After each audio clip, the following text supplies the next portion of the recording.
efektif untuk task tool lithium-ion electric range 1080 nm.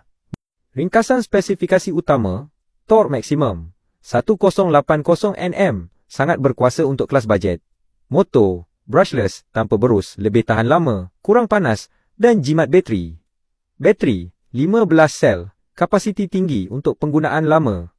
Kelajuan, 5,000 revolusi per minit. Saiz penyambung, 0,5 inci. Standard untuk kebanyakan soket kenderaan. Kelebihan pros 1. Torque tinggi 1080 Nm.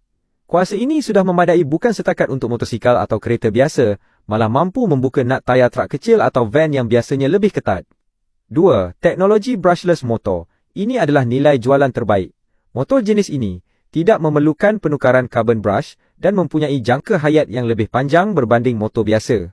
3. Pakej lengkap all-in-one. Anda mendapat 11 saiz soket 8mm hingga 24mm.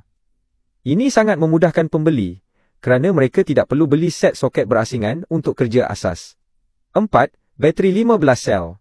Kebanyakan sepanel elektrik murah hanya menggunakan 5 atau 10 sel.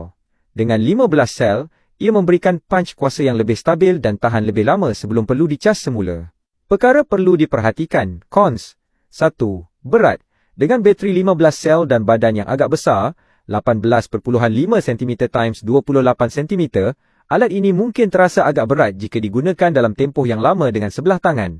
2. Kualiti soket. Soket percuma biasanya memadai untuk kegunaan DIY, namun untuk kerja berat, heavy duty, setiap hari, pengguna mungkin perlu melabur dalam set soket impact yang lebih berkualiti tinggi di masa hadapan.